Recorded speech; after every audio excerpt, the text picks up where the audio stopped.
Selamat pagi, dokter. Baik, boleh di-unmute, dok? Halo semuanya, selamat pagi Dokter Nadira. Terima kasih. Pagi, Dokter Agnes. Terima kasih, dok, telah bergabung. Jadi, sahabat Permata, Dokter Agnes ini adalah dokter spesialis anak atau bunda-bunda, biasanya sebutnya DSA, di Rumah Sakit Permata Depok ya, dok. Beliau juga menamatkan pendidikan spesialisasi pediatrinya di Fakultas Kedokteran Universitas Indonesia. Dan beliau juga merupakan anggota Ikatan Dokter Anak Indonesia atau anggota IDAI dan juga health content creator ya, dok ya, melalui YouTube-nya yaitu Meet Dr. Agnes. Jadi mungkin di sini sahabat Permata sudah tidak asing lagi dengan Dr. Agnes, mungkin juga sudah ada beberapa atau banyak ya dari para peserta yang merupakan subscribernya YouTube-nya Dr. Agnes. Baik, kalau begitu langsung saja kita akan mendengar bagaimana kita bisa mengoptimalkan tumbuh kembang anak di era digital atau modern ini.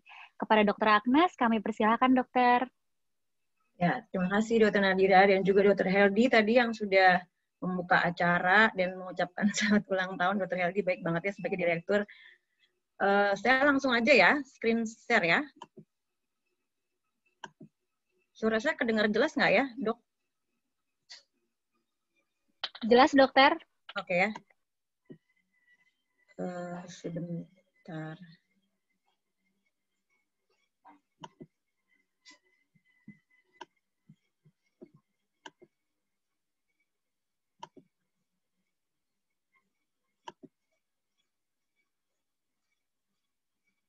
Apakah udah terlihat slide-nya? Sudah, dokter, bisa dibesarkan ya? saja. Ya. Oke. Bismillahirrahmanirrahim. Assalamualaikum warahmatullahi wabarakatuh. Terima kasih buat Dokter Heldi, Dokter Nadira, dan teman-teman semua yang sudah bergabung. Saya lihat di sini pesertanya lumayan ya, berarti ini mama-mama yang sama papa juga ada kali ya, yang antusias buat mempelajari parenting dan kesehatan anak. Itu luar biasa sekali, apalagi di zaman era digital ini ya. Baik, saya langsung mulai aja supaya tidak memperpanjang waktu. Kali ini saya akan membicarakan tentang mengoptimalkan tumbuh kembang anak di era digital ya. Ini tadi CV saya sudah dibacakan oleh Dokter Safira. Nah, ini agendanya. Mungkin nanti masalah parenting Mbak Nucha akan lebih banyak share. Saya lebih bagian kesehatan dan tumbuh kembangnya saja. Nah, ini slide pertama saya. Kenapa saya kasih slide pertama seperti ini? Karena di sini bisa kita lihat bahwa ini yang tengah ini ceritanya anak-anak saat sekarang ya, anak-anak Indonesia, anak-anak seluruh dunia dan Indonesia tentu saja di zaman sekarang ini.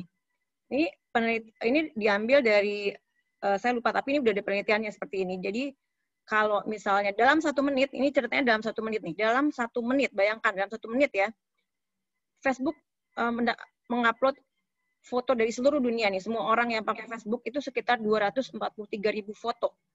WhatsApp dia akan mengirimkan 29 juta pesan, 175.000 video. Kemudian YouTube juga dia akan mengupload sebanyak 400 jam video dari berbagai acara itu dalam 1 menit. Belum lagi ini dari yang lain-lain. Ini TikTok belum nih, belum Netflix, belum apalagi nih, Line, belum Snap, belum semua-muanya. Google bahkan setiap 1 menit ada 3,8 juta search di Google. Nah, bayangkan ya, jadi anak-anak kita yang zaman sekarang ini, yang anak-anak Gen Z sama Alpha ini, begitu lahir, mereka sudah dikerubungi sama begitu banyak platform digital yang seperti ini. Kebayang nggak seperti apa gitu? Kalau kita bandingkan dengan dulu di zaman-zaman kita nih, orang tua zaman dulu ya, orang tua milenial mungkin masih mengalami, atau kalau saya sih Gen X ya, jadi masih mengalami hal-hal yang seperti ini. Kita dulu main kasti, main petak umpet, ular tangga, kelereng, kasti, apa nih yang main galah, gobak sodor gitu ya, main congklak, bahkan kalau suami saya sih masih sempat dia main di sungai sama di sawah. Saya sih enggak ya, tapi ini semua kita alamin gitu. Kebayangkan bedanya, betapa berbedanya gitu zaman kita dulu kecil sama zaman anak sekarang yang dikerubungin oleh berbagai platform media sosial tadi gitu. Sangat-sangat berbeda. Nah, bagaimana dampaknya? Nah, ini sekedar mengingatkan kembali ya bahwa ada yang membagi orang tua dan anak-anak yang lahir itu seperti ini. Jadi kalau dulu ada veteran, boomers, Gen X, Gen Y, Gen Z, kemudian ada juga Gen Alpha nih. Gen Z sebenarnya dibedakan sama Gen Alpha. Gen Alpha tuh katanya yang lahir di atas 2010. Jadi anak-anaknya si Gen milenial. Nah, ini adalah Gen Alpha. Nah, ini akan lebih banyak banget lagi kerhubungannya kan, kerhubungan platform medianya yang tadi saya sudah perlihatkan di awal gitu. Jadi kebayang kan, sangat berbeda dan terutama yang agak dikhawatirkan dari anak-anak yang tentu semua punya positif dan negatifnya ya, punya kekurangan dan kelebihan. Tapi di anak-anak Gen Alpha atau Gen Z ini yang dikhawatirkan adalah mereka itu jadi semua pengen serba instan ya kan, tinggal klik ada, simsalabim ada. Jadi dikhawatirkan parenting itu lebih berat karena jadi kurang menghargai proses gitu. Kalau orang tua yang nggak aware gitu, orang tuanya tidak aware dengan perbedaan ini, nah itu dikhawatirkan mereka nanti maunya instan aja semuanya, nggak menghargai proses, nggak mau berusaha gitu. Itu yang kita cegah gitu ya. Kemudian lagi tentu positifnya juga ada, misalnya mereka jadi lebih care sama masalah iklim kayak gitu kan. Terus kemudian juga lebih cepat belajarnya tuh cepat banget. Nah, tentu ada positifnya negatifnya. Bagaimana dengan masalah kesehatannya? Nah, ini kalau dampak positifnya ya, dampak positifnya secara umum. Tadi sudah saya singgung sedikit bahwa anak-anak ini tentunya akan cepat sekali belajar. Jadi kalau dulu kita kalau ujian mesti sibuk sekali ke perpustakaan, cari buku-buku tebel gitu ya. Kalau saya dulu kuliah dalam sekolah tuh, mau bikin paper aja tuh harus ke perpustakaan, nyari yang buku yang udah entah berapa tahun usianya, seperti itu. Kalau sekarang tinggal klik dapat ya kan. Jadi cepat sekali belajar ya, anak-anak tuh bahasa Inggrisnya juga sekarang cepat banget kan. Kemudian juga mereka jadi lebih kreatif kan, kalau misalnya gampang belajar tuh jadi lebih kreatif sebetulnya, asal orang tuanya atau kitanya tahu bagaimana cara mengasahnya gitu ya. Kemudian juga gampang sekali mereka mau kita kontak sosial, kontak sama teman, guru, itu udah beda belahan dunia juga gampang sekali. Kemudian keuntungannya lagi dalam soal kesehatan, mereka gampang sekali update sama soal kesehatan, walaupun ada kekurangan juga ya, kadang-kadang jadi pada paranoid berlebihan karena membaca ini itu yang belum tentu benar gitu, tapi lebih aware bisa, tapi kadang-kadang juga lebih jadi sotoy dan lebih paranoid. Itu yang sering kita temuin di lapangan gitu ya. Nah, kemudian dampak negatifnya seperti apa? Nah, ini dampak yang sebelum era pandemi ya. Sebelum era pandemi sudah diketahui dampaknya adalah seperti ini. Dari AAP, dari penelitian berbagai macam dikumpulkan, mereka udah tahu dari platform digital yang kuno istilahnya, kayak TV. Dulu kan cuma ada TV, cuma ada video game, seperti itu ya, belum ada yang macam-macam. Ini aja udah mulai kelihatan gitu dampak untuk kesehatannya. Jadi, si American Academy Pediatrics itu bilang bahwa terlalu banyak teknologi dan kalau kita sedikit ngomong jadi orang tua, sementara anak dikerubungin sama teknologi, terutama anak untuk usia di bawah 3 tahun ya, 1000 hari pertama itu bisa mengganggu perkembangan komunikasinya. Jadi masalah development delay, kadang sering terjadi delay speech sama juga kemampuan bersosialisasi. Ini yang dari penelitian mulai banyak dan mulai disimpulkan seperti ini. Karena itu sekarang mereka guidelines sedunia sangat tegas bahwa anak di bawah 2 tahun itu nggak boleh pakai gadget. Karena memang untuk anak di bawah 2 tahun itu hampir nggak ada manfaatnya gitu. Kalau video call boleh ya, tapi penelitian membuktikan seperti itu. Kemudian masalah tidur, kesehatan mata, masalah obesitas, gangguan perilaku, cyberbullying, kecemasan, depresi, bunuh diri, pornografi. Ini sudah terlihat sejak sebelum masa pandemi. Dan kebayangkan sekarang setelah pandemi apa yang terjadi, tentu semua ini akan lebih parah gitu ya. Nah, kemudian ini pandemi. Bagaimanapun kalau kita ngomongin era digital tidak lepas dari pandemi tentu saja, karena semua juga tahu bahwa dengan adanya pandemi ini semua anak di dunia ini jadi sangat-sangat terpapar dengan online, dengan sosial media, dengan gadget lebih parah. Bisa dilihat di sini akibatnya ya. Jadi yang tadi sebelum era pandemi aja udah ada gitu resiko-resiko ini, tentu saja saat pandemi akan lebih parah. Jadi saat sekarang yang terjadi adalah double burden. Jadi saya juga banyak sekali mendapatkan kasus di rumah sakit ya, untuk bayi-bayi yang kecil-kecil, terutama yang orang tuanya nggak aware, yang misalnya nggak mau datang ke rumah sakit karena takut pandemi, nggak imunisasi gitu. Tahu-tahu pas sudah datang sudah 9 bulan, udah weight faltering, istilahnya udah gizi buruk, lebih parahnya lagi. Ini kasusnya lumayan banyak gitu. Kemudian di satu sisi mereka jadi obes karena terlalu banyak snacking, kurang gerak. Saya juga dapat laporan banyak teman-teman yang anaknya sendiri bilang, anaknya mereka ya maksudnya, setahun pandemi nih anak saya naik 6 kilo, naik 8 kilo. Nah itu banyak laporannya gitu. Jadi sangat disayangkan karena hati-hati ya, karena obesitas ini seperti kita tahu bahwa itu adalah resiko terjadinya COVID gitu. Jadi anak-anak ini sangat beresiko untuk kekurangan defisiensi vitamin, terus juga karena lemaknya banyak, pintu masuk reseptornya buat COVID juga jadi banyak, ya makanya mereka untuk jadi komorbid untuk terjadinya obesitas gitu ya. Nah ini tadi saya sudah jelaskan bahwa karena tidak memantau pertumbuhan dan perkembangannya, akhirnya jadi gizi buruk atau weight faltering yang sering terjadi. Dan selain itu juga yang belakangan juga sering nih karena lagi demam berdarah ya, karena takut ke rumah sakit, akhirnya datang anaknya udah shock gitu. Ini juga beberapa kali ditemukan karena orang tuanya merasa takut ke rumah sakit, takut ke dokter gitu, padahal anaknya udah gawat. Nah ini yang sering terjadi selama pandemi. Kemudian lagi imunisasi. Nah ini juga jadi lebih parah karena Posyandu tutup cakupan imunisasi, udah laporan di mana-mana turun ya.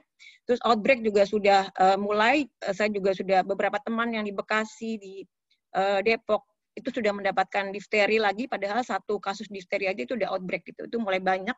Jadi hati-hati buat moms sekalian yang anaknya belum di catch up imunisasinya, yang 5 tahun yang sering lupa, 5 tahun, 7 tahun, tolong segera di catch up ya supaya tidak terjadi outbreak. Kemudian untuk mata. Nah, bahkan untuk mata ini ada jurnal, bukan penelitian, jurnal sih ya, laporan gitu yang menyatakan bahwa karena efek pandemi ini jangan-jangan nanti terjadi risk of myopia bium. Jadi matanya anak-anak yang gara-gara masa pandemi ini nanti di tahun 2050 diprediksi banyak sekali akan mengalami miopia gitu atau rabun jauh ya. Jadi mesti pakai kacamata gitu. Itu kan sebetulnya menjadi problem buat public health karena bagaimanapun kita lebih baik nggak pakai kacamata karena tentu saja itu jadi problem termasuk kualitas hidup juga gitu, apalagi kalau kacamatanya tebal ya kan. Nah kemudian masalah gangguan emosi dan perilaku. Dulu sebelum pandemi juga ini adalah dampak dari era digital ya, tapi sekarang jadi lebih parah lagi. Jadi pola tidur berubah. Mungkin semua moms juga, apalagi yang punya anak preteens atau yang usia sekolah dan usia remaja, ini pasti juga mengalami ya pola tidur jadi berubah, screen time-nya berlebihan. Nah ini ada penelitian kemarin yang tadi saya baca di mana ya, di UK kalau nggak salah. Di situ dibilang sebenarnya guidelines kan hanya menyatakan 2 jam atau 4 jam untuk usia segini-segini, nanti ada ya, kita bahas sedikit.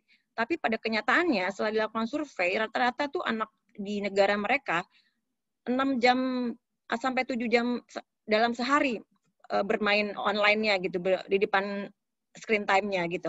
Jadi nggak bisa gitu. Maksudnya kayak wah ini udah, memang sih orang tuh sudah berusaha semaksimal mungkin untuk ini itu, tapi pada kenyataannya ternyata pas diteliti, oh mereka tetap aja 6 jam gitu. Nah, kemudian lagi gangguan kesehatan mental yang meningkat. Ini juga banyak sekali dilaporkan ya, karena cyberbullying. Nah, ini kebetulan tadi saya sempat baca juga tentang cyberbullying ini. Orang Indonesia itu di ASEAN juara keduanya nih untuk mengalami cyberbullying karena banyak yang membuli juga gitu. Jadi netizen Indonesia seperti kita tahu kan ya, mulutnya julid-julid gitu kalau kita lihat di media sosial, dan ternyata 50%-nya pernah mengalami cyberbullying gitu. Jadi siapa tahu itu anak-anak kita. Kadang-kadang kita kan nggak tahu ya, apalagi kalau orang tuanya tidak literate sama media digital gitu. Dia nggak tahu bahwa ternyata anaknya sudah mengalami cyberbullying, dan anaknya biasanya nggak mau cerita, apalagi anak preteens nih. Preteens dan teens, mereka biasanya nggak mau cerita. Nah ini harus hati-hati. Karena anak remaja ini atau preteens ini modalnya aja secara perkembangan ya, itu dia sudah gampang depresi. Apalagi kalau dia kena bullying dari teman-temannya, itu bisa fatal akibatnya. Kasus bunuh diri juga sempat ada kan di Instagram yang dia selalu bilang di IG-nya aku mau kill myself, tapi ternyata orang tuanya nggak menganggap itu sebagai beneran, atau bunuh diri beneran di kamar mandi. Terus belum lagi kayak artis-artis Korea tuh, ada Suli, ada siapa, Gohara ya, itu juga kan mereka bunuh diri karena nggak tahan, udah berusaha untuk ke psikolog atau terapi tapi nggak tahan, akhirnya bunuh diri juga gitu. Nah, kekerasan pada remaja, pada anak dan remaja juga meningkat, terutama juga psikis dan seksualnya di mana-mana, di hampir seluruh dunia laporannya meningkat. Nah, kemudian lagi, ini kapan selesainya pandemi ini ya kan? Kita semua pengen sekali pandemi berakhir. Dan semua akan bertanya-tanya, kapan nih berakhirnya? Karena aduh udah bosen banget anak-anak online di rumah, udah bosen banget pakai masker dan lain-lain kan. Nah, tapi memang ada beberapa laporan di awal tahun ini dari WHO yang menyatakan di dunia ini memang di Amerika terutama sama UK yang kasus COVID-nya itu meningkat sangat tinggi dan angka kematiannya sampai 500.000, di atas 100.000. Nah, itu mereka memang kasusnya sudah mengecil, tapi seperti Ketua WHO bilang bahwa api memang mulai mengecil, tapi belum padam. Jadi harus tetap hati-hati gitu. Kita nggak tahu kapan pandemi berakhir. Ada prediksi 2 tahun lagi, setahun lagi, atau benar-benar mau kayak dulu bebas masker, ya itu masih akan 10 atau 7 tahun lagi. Kalaupun misalnya ini antar negara dibuka, boleh kemana-mana, boleh jalan-jalan lagi, traveling lagi, mungkin tetap akan diberlakukan harus divaksin dulu, harus tetap 3M, 3K-nya itu tetap harus dijaga. Jadi harus pakai masker, social distancing, itu semua tetap akan masih berlangsung lama. Jadi bagaimanapun kita tidak, era digital ini dan anak-anak berkaitan dengan online ini atau sosial media atau digital platform ini inevitable istilahnya ya. Jadi kita nggak akan bisa menghindarinya gitu. Nah, jadi bagaimana? Saya mungkin mengingatkan kembali saja ya buat anak-anak yang, buat orang tua yang anaknya punya anak di bawah 2 tahun. 1000 hari pertama, kan itu mungkin sudah sering dibahas ya di seminar-seminar lain bahwa 1000 hari pertama itu sangat-sangat penting. Jadi jangan sampai terjadi kayak yang tadi saya cerita, bahwa karena masa pandemi dia tidak mengontrol berat badan anaknya, karena weight faltering itu terjadi terutama di usia-usia 6 bulan ini yang kita hati-hati, 6 bulan sampai di bawah setahun lah, itu udah ada polanya gitu ya. Kalau kita nggak kontrol tiap bulan berat badannya, itu nggak kerasa. Kan harusnya ada yang naiknya harus di 750 per gram di bulan pertama sampai ketiga, tapi cuma naik 600, terus dibiarin. Nanti bulan keempat cuma naik 400, dibiarin. Nah, lama-lama akhirnya jadi weight faltering. Nah, ini yang harus dicegah. Kenapa? Karena 2 tahun pertama itu otak berkembang sangat pesat, seperti gambar di sini. Jadi dalam 2 tahun otak sudah jadi kayak 80%-nya orang dewasa. Ini bisa dilihat di gambarnya di sini ya. Nah, 50-60% makanan dari anak itu, sebagian besarnya itu dipakai untuk perkembangan otak gitu. Jadi kebayang kalau misalnya dia mengalami weight faltering atau apalagi gizi buruk di masa awal ini gitu. Jadi otaknya lah yang dikorbankan. Jadi sangat-sangat penting. Selain nutrisinya juga jangan lupa stimulasi. Nah, ini yang berkaitan dengan era digital ini ya. Jadi anak di bawah 2 tahun seperti tadi saya bilang, kenapa semua badan dunia merekomendasikan bahwa no, untuk anak di bawah tahun tidak boleh ada gadget, karena memang penelitiannya tidak menimbulkan efek yang bagus untuk anak, nggak ada yang bagusnya gitu untuk anak-anak di bawah 2 tahun ini, karena mereka otaknya sedang berkembang pesat dan mereka tuh butuh melihat 3 dimensi gitu, bukan 2 dimensi. Kalau misalnya gadget sama dia sama TV aja gitu, itu kan hanya 2 dimensi kan, dan nggak ada interaksi. Itu yang paling penting.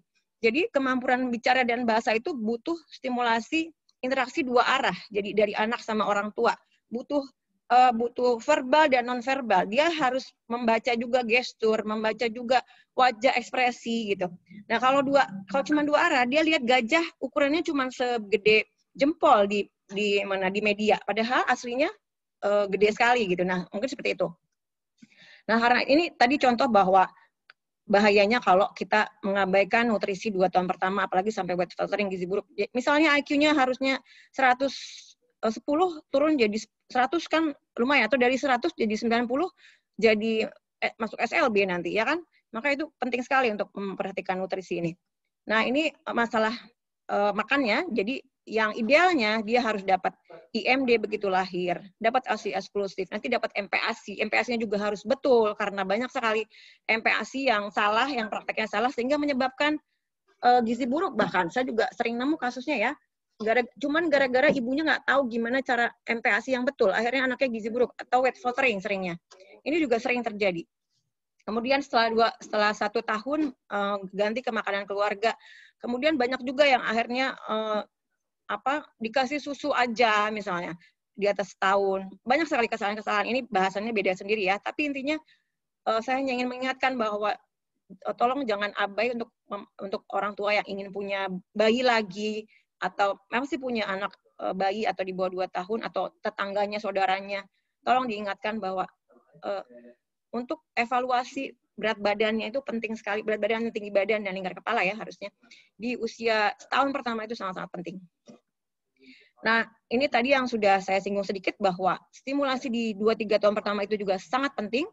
Jadi, intinya adalah kalau berkaitan dengan era digital, kan sekarang orang tua, mama-mama muda nih, saya kalau praktek ya sering tanya, Bun, mamanya anaknya dibacain buku nggak? Misalnya anaknya masih udah 9-10 bulan gitu.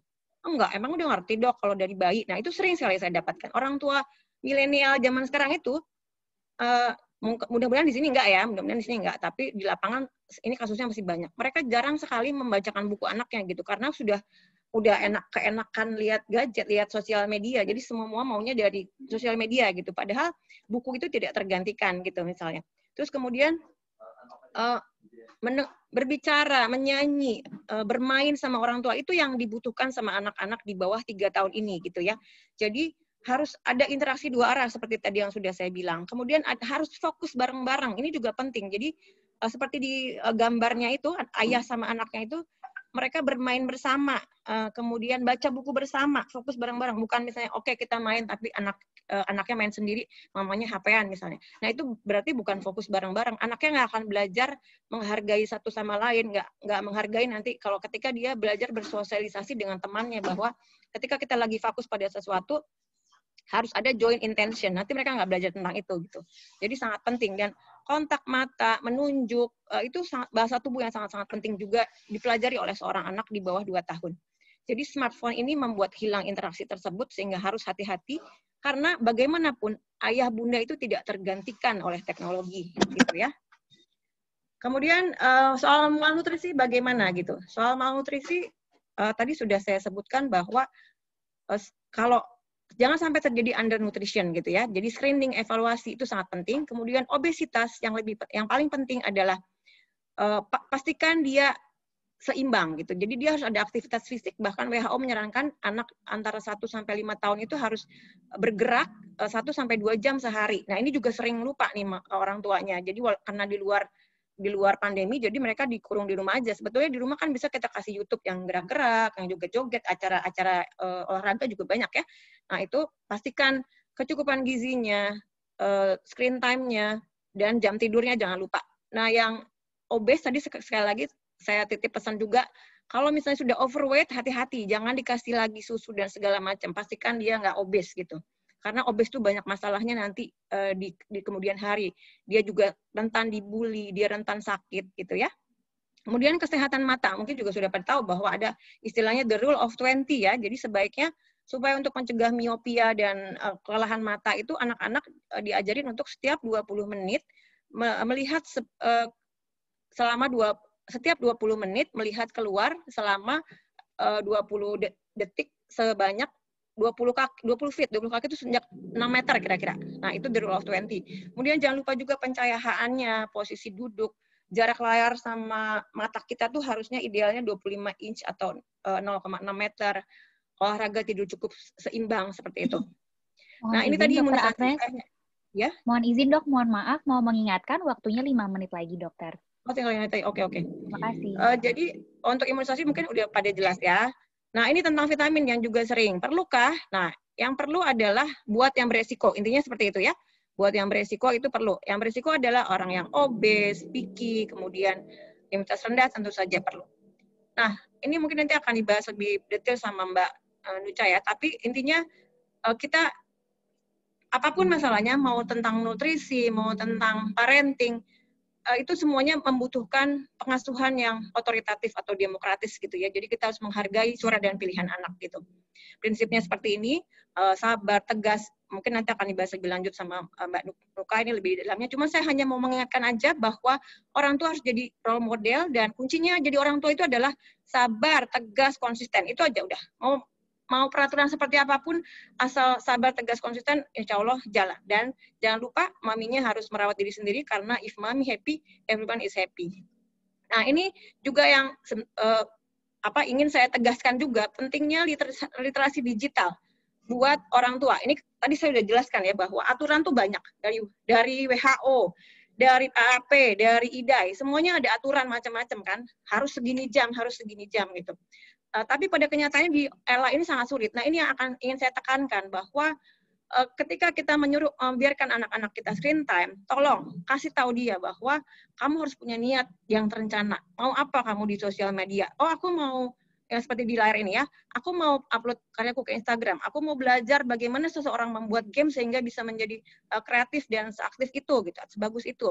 Dan yang paling penting adalah ajari anak-anak supaya dia itu kalau main bermedia sosial atau bergadgetan, dia yang megang kontrol, bukan dikontrol. Itu yang paling penting.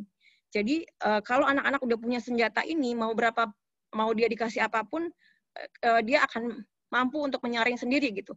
Nah, untuk bisa ini bukan hanya anaknya aja, tapi orang tuanya juga harus tahu tentang literasi digital. Jadi harus melek tentang literasi digital. Ini sebetulnya ada istilahnya family digital literasi ya. Ini semua buat orang serumah gitu. Kalau ini diterapkan, nanti anak-anaknya kayak kita mau menyuruh anaknya naik motor, dia akan sudah bisa dapat SIM-nya gitu. Udah tahu dia mana yang nggak boleh di-share ke publik. Bagaimana kalau ada orang mengajak ini itu di media sosial, jangan langsung mau seperti itu. Itu untuk bahaya-bahayanya ya. Nah, jadi sebagai kesimpulan, era digital ini tentu saja ada positif dan negatifnya yang diperparah oleh kondisi pandemi.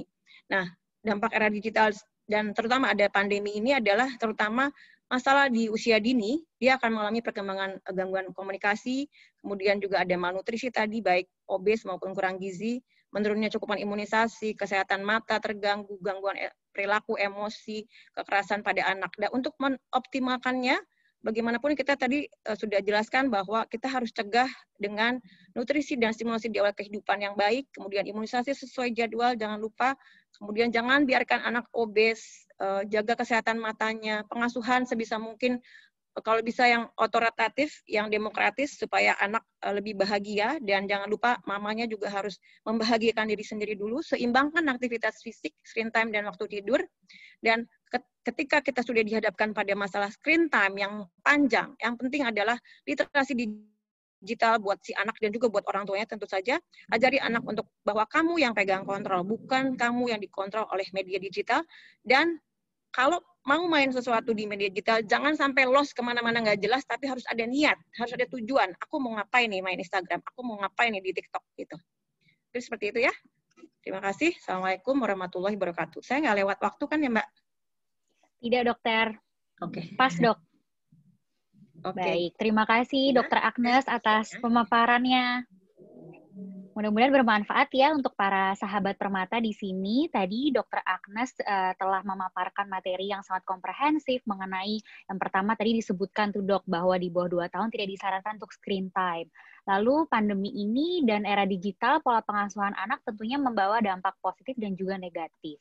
Masalahnya antara lain tadi sudah dijabarkan oleh Dokter Agnes, yaitu ada masalah gizi seperti malnutrisi, sedentary lifestyle, tidak memantau pertumbuhan anak ya dok karena pandemi, jadi mungkin para orang tua atau sahabat Permata itu masih ada yang takut ke rumah sakit. Nah, terus ada juga tadi masalah imunisasi, kesehatan mata seperti resiko miopia boom, lalu berbagai masalah lainnya seperti gangguan emosi dan perilaku yang tadi juga sudah disampaikan oleh Dokter Agnes bahwa 1000 hari pertama 2-3 tahun pertama itu nutrisi dan stimulasi 2 tahun pertama paling penting untuk perkembangan otak anak ya dokter ya.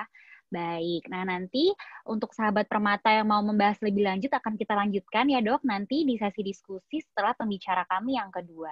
Baik, terima kasih dokter Agnes. Nanti kita bertemu lagi ya dok ya di sesi berikutnya yaitu sesi Q&A atau talk show setelah pembicara yang kedua. Terima kasih dokter.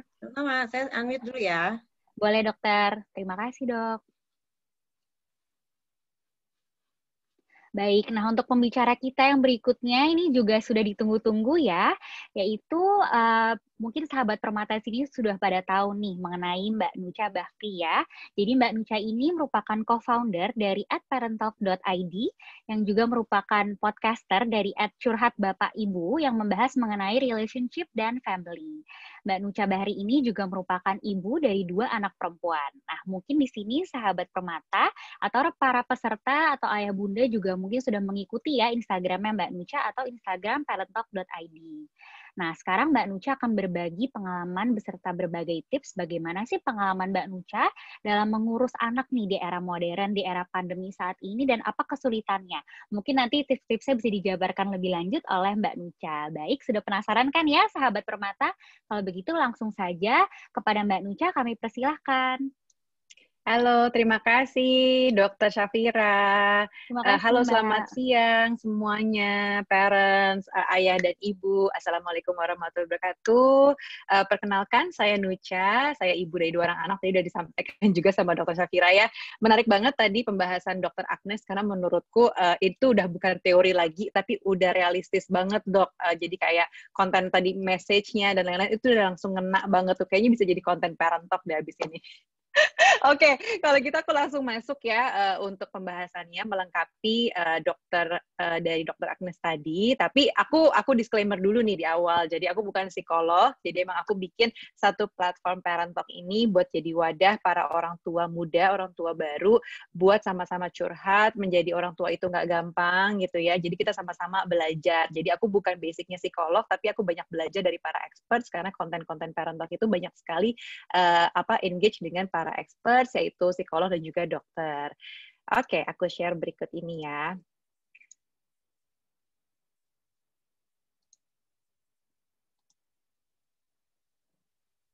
Oke, apakah sudah mulai terlihat, teman-teman? Sudah, Mbak, oh, sudah boleh ya. di full screen aja. Oke. Sebentar, full screen ya. Oke, jadi topikku adalah tentang tantangan generasi alfa dan pola pengasuhannya. Jadi kalau tadi Dokter Agnes sudah menjelaskan ya soal digital itu seperti apa dan gimana tantangannya ke anak-anak dan apa yang bisa kita lakukan untuk membersamai anak-anak ini tumbuh kembangnya. Dan kalau dari aku akan membahas tentang tantangan generasi alfa dan pengasuhannya saat ini. Jadi di sini adalah profilku. Ini akun pribadi dan kalau mau follow akun Parent Talk aja nggak apa-apa. Jadi di Parent Talk ini ada digital platform, kita ngebahas soal parenting dari soal ASI, MPASI, terus gimana caranya psikologi anak-anak, gimana kita bisa mengerti soal dunia digital ini buat anak-anak, dan soal relationship, soal finansial keluarga, banyak banget yang kita bahas di platform ini. Dan aku juga menjadi podcaster gitu ya, aku dan suamiku bikin podcast yang memang lebih fokus ke relationship dan parenting saja. Dan di YouTube-nya Parent Talk ini yang paling bawah, kita baru hit di 100.000 subscribers, jadi kalau ayah dan ibu mau subscribe juga boleh nambah-nambahin. Dan sebenarnya ini cuma perbedaan visual kontennya aja ya. Kalau di video biasanya lebih jelas karena ada interview dan lain-lain dengan para experts, dan untuk di Instagram memang lebih short informasinya gitu. Jadi boleh di-follow dulu. Sekalian promo. Oke, dan gini, kita tadi kan sempat bahas nih sama Dokter Agnes ya soal gimana millennials dan perbandingannya dengan era kita dulu. Kebetulan aku masih masuk millennials sih, masih millennials mepet lah gitu ya. Jadi aku masih millennials dan punya orang tua dari generasi baby boomers gitu. Yang membedakan sebenarnya ini bukan masalah untuk mana yang lebih baik gitu, kayaknya nggak ada ya, karena namanya juga perkembangan zaman. Jadi pada zamannya seperti itu, baby boomers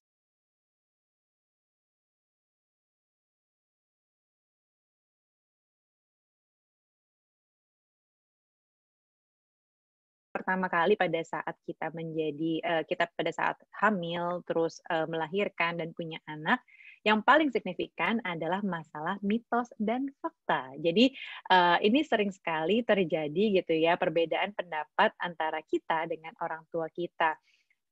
Yang dibicarakan oleh orang tua ternyata adalah mitos saat ini gitu ya, dan kita sudah seharusnya percaya dengan yang namanya fakta gitu. Dan ini nggak salah juga karena mungkin di eranya orang tua kita, di baby boomers, memang seperti itu gitu ya, minimnya informasi seputar fakta-fakta dan kemudian minimnya literatur dan lain-lain, memang mungkin nggak akan segitu informatifnya gitu informasi yang mereka punya, sehingga menjadi kepercayaan yang turun-menurun. Dan misalnya aja nih, ketika kita punya anak gitu ya, ada mitosnya orang tua kita, katanya kalau misalnya bayi batuk pilek, ibunya nih yang minum obat katanya gitu ya, agar kandungan ASI-nya bisa ada kandungan obat tersebut, jadi anak kita bisa sehat gitu kan. Padahal faktanya nih, sebagian obat yang diminum melalui yang diminum oleh ibu yang akan keluar melalui ASI, ya memang iya benar, tapi dengan kadar yang tidak sesuai dengan kebutuhan tubuh si bayi kita ini gitu ya. Jadi upaya buat minum obat demi si kecil membaik justru nggak berguna sebenarnya.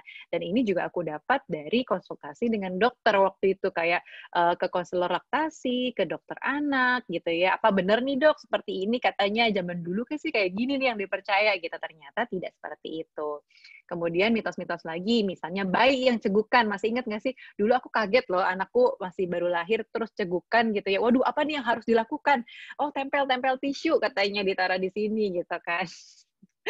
Ya ini percaya nggak percaya sih ya, tapi ya udah ternyata tuh cegukan pada bayi itu sebenarnya akan hilang dengan sendirinya gitu. Frekuensi cegukan akan berkurang seiring bertambahnya usia bayi. Tapi kan memang orang tua kita waktu itu ketika ditanya, kita mungkin juga panik ya.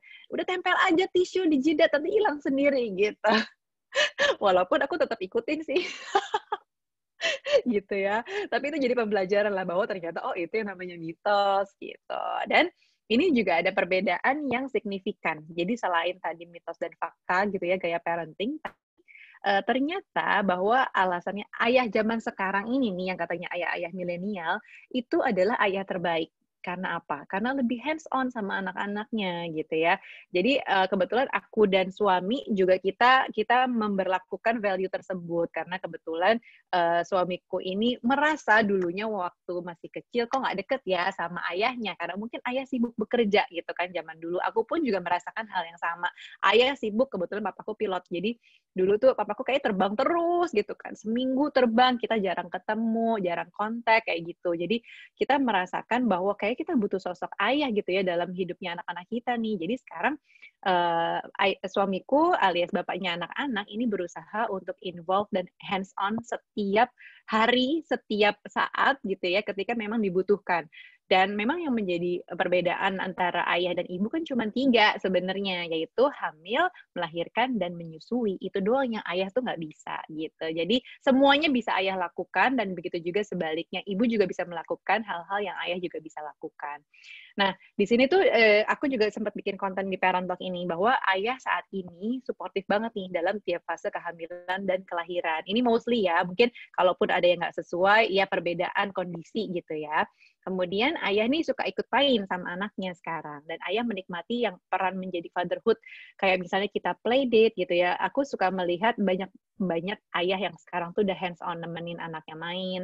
Terus mau gendong, mau nyuapin, mau ganti popok kayak gitu. Mungkin belum semua bapak-bapak udah mulai terbuka ya. Aku nggak bilang ini mengeneralisasi semua orang seperti itu, tidak. Tapi gimana pun dengan adanya informasi sekarang dan akun-akun di sosial media yang udah mulai menggerakkan peran ayah, misalnya ayah ASI gitu ya, terus udah ada bapak-bapak ID juga, kayaknya menggerakkan peran ayah yang lebih besar lagi dalam kehidupan anak-anak gitu. Dan saat ini juga ayah lebih menghargai perjuangan ibu gitu, bahwa ibu ini bukan cuman tugasnya adalah mengurus anak saja, tapi sebenarnya ayah tuh juga menghargai proses-proses lain atau perjuangan lain dari seorang ibu. Dan ayah saat ini juga tipe yang terbuka untuk belajar parenting. Kalaupun misalnya nggak terbuka gitu ya, ibu-ibu colek aja deh. Mendingan kayak di akun Parent Talk ini sendiri, ketika ada konten-konten soal ayah, kan kita lumayan sering ya bikin konten soal ayah, karena partnerku di Parent Talk itu bapak-bapak beranak 2, dan dia memang pengen menggerakkan bapak-bapak lainnya supaya hands on ngurus anak gitu. Jadi banyak konten-kontennya Parent Talk juga itu yang menyuarakan aspirasinya bapak-bapak alias dari partnerku ini, si bapak ini. Dan apa namanya, banyak sekali konten ibu dan si ibu-ibunya nih yang menjadi followers Parent Talk biasanya mention tuh, nge-tag ke Pak suami nih baca, atau misalnya nge-reshare gitu ya. Kadang-kadang bapak tuh perlu dicolek dulu sampai akhirnya mau terlibat langsung gitu. Mereka mungkin nih ya, bapak-bapak kadang-kadang suka clueless, aku harus bantuin apa dong? Aduh nanti aku disalahin terus gitu. Jadi banyak sekali apa namanya, batasan-batasan seorang ayah untuk mau terlibat di dalam pengasuhan ini gitu. Dan di sini sebelah kanan nih, ini boleh para ibu kalau ada di sini semuanya boleh dicek seberapa ibu-ibu zaman sekarang kah kita gitu ya. Apakah kita mengkoleksi minyak dukun gitu alias minyak-minyak yang kayak ini buat pegel-pegel, ini buat flu anak, ini buat menenangkan bayi, ini buat tidur nyenyak gitu. Ayo coba siapa ngacung di sini yang memang mengkoleksi minyak-minyak tersebut. Nah, ini termasuk dalam ibu-ibu milenial kok. Zaman sekarang ya. Kemudian dan siapa nih di sini yang bergabung dengan minimal satu WhatsApp grup komunitas ibu-ibu. Nah, kebetulan di Parent Talk itu kita punya 2 komunitas parents gitu. Yang pertama emang buat ibu-ibu yang baru melahirkan dan anaknya baru 1-2 tahun. Kemudian ada satu lagi saat ini komunitas ibu-ibu yang memang aktif berolahraga. Jadi ada temennya gitu. Kita berusaha di Parent Talk ini mewadahi orang tua yang apa namanya punya value yang sama dengan kita gitu, dengan aku sendiri. Dan kemudian ibu-ibu zaman sekarang juga ciri-cirinya update banget nih untuk Instastory, isinya berbagai macam tingkah laku anaknya, milestone anaknya di-share gitu ya.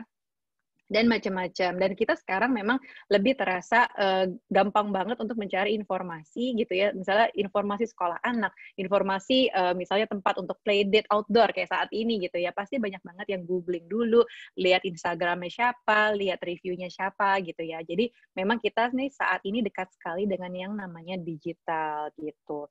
Kemudian tadi udah disebutin juga sama Dokter Agnes soal generasi alfa gitu ya, usianya kelahiran berapa aja dan karakternya kurang lebih seperti apa. Aku juga percaya anakku soalnya kan ini generasi alfa ya, dan ini mereka masuk ke dalam karakteristik anak-anak generasi alfa ini nih yang ada di tengah nih ya.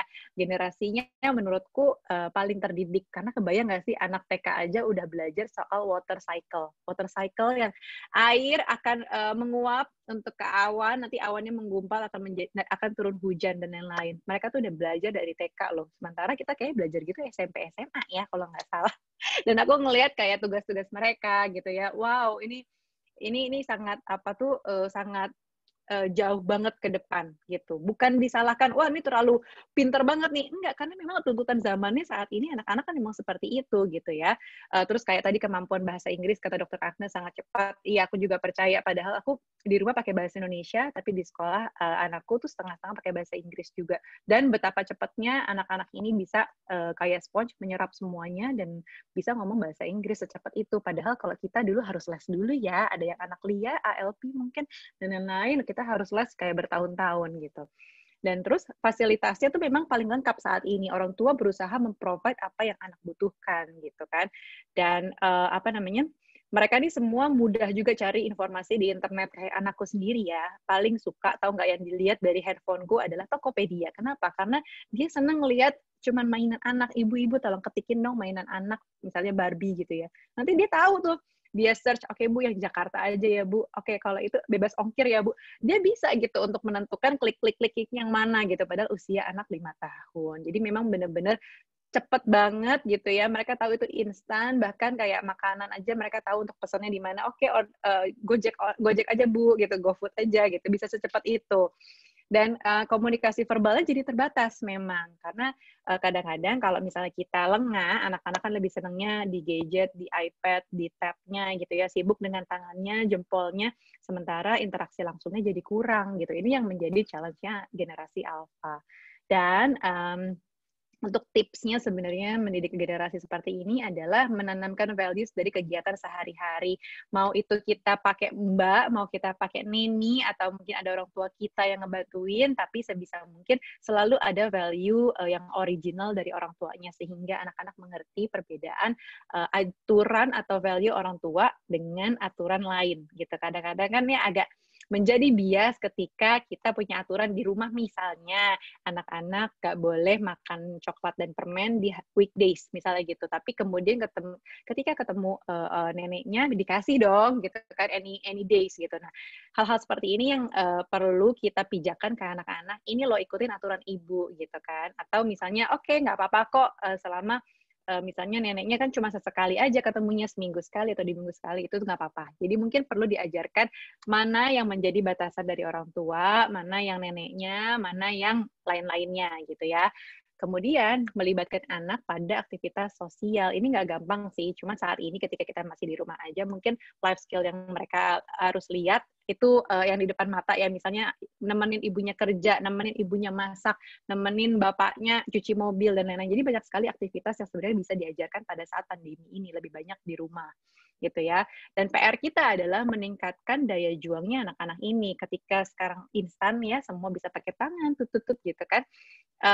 Padahal mereka harus bisa berjuang sama dengan kita. Kita kan kayaknya untuk sampai di titik ini aja perlu perjuangan ini dan itu gitu ya. Jadi kita perlu mengajarkan juga hal-hal tersebut, kayak misalnya untuk mendapatkan bisa makan permen atau coklat hanya weekend aja. Itu aja tuh udah sebenarnya daya juang sih. Mereka harus bisa sabar untuk menunggu di hari tertentu aja. Atau misalnya ada ini ya, reward tertentu yang memang kita ajarkan ke anak-anak gitu. Kemudian kita perlu memperbanyak yang namanya komunikasi verbal. Jadi mungkin ini juga PR buat aku sendiri sih, ketika sekarang work from home banyak sekali interaksi dengan handphone. Jadinya kadang-kadang suka lupa untuk ngelihat anak atau eye contact dengan anak, sehingga perlu sekali untuk komunikasi verbal tanpa adanya gadget, tanpa adanya distraction gitu ya. Ini PR buatku juga kok, sama. Gitu. Dan selanjutnya, ini coba aku jelasin ya. Tantangan, jadi kita rangkum semuanya bahwa tantangan generasi ini adalah sangat dekat dengan dunia digital. Seperti disampaikan Dr. Agnes, ya ini plus dan minus gitu. Dan memang tidak bisa terhindarkan, tapi bisa kita batasi kok gitu ya. Jadi tadi aku sempat baca ada yang nulis juga di chat, anaknya udah terlanjur addiction gitu ya, addict dengan yang namanya gadget. Nah, sebenarnya ada beberapa tips yang aku juga coba lakukan ke anak. Aku juga sempat mendapati anakku seperti itu gitu. Tapi level addiction setiap orang ini beda nih. Ada yang menurut kita 30 menit udah nempel dengan gadget udah disebut dengan addiction. Sebenarnya mungkin orang tua lain tidak gitu kan, beda-beda banget. Jadi memang harus diakalin gitu ya. Nanti aku akan kasih tipsnya. Terus kedua, yang menjadi tantangan juga adalah tingkat resiliensi atau tingkat daya juang anak yang rendah saat ini, karena mereka gampang banget mau mendapatkan genie mungkin ya, tinggal klik dia bisa dapetin gitu. Tapi gimana caranya nih orang tua bisa meningkatkan daya juang anak-anak kita. Kemudian soal respect terhadap nilai sosial. Kadang-kadang mungkin mereka jadinya kurang menghargai orang lain, kurang menghargai apa sih yang ada di sekitarnya gitu ya. Ini PR buat kita juga dan PR buat anak-anak. Nah, terus pertanyaannya, kita harus gimana dong ya kalau kayak gini gitu. Sebenarnya yang pertama, ini yang aku lakukan. Jadi aku sharing berdasarkan pengalaman aja ya. Belum tentu berhasil, tapi masih aku juga menjadi proses buatku juga sebagai orang tua.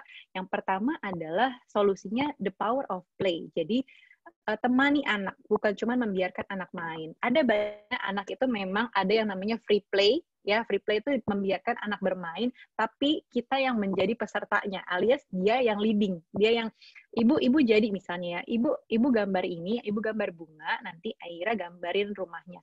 Itu kan mereka yang ngatur. Nah, biarkan seperti itu yang namanya free play. Terus kita juga bisa menemani anak bermain. Kalaupun misalnya sendiri mainnya nggak apa-apa banget gitu ya, anak bisa main sendiri, tapi kita awasin.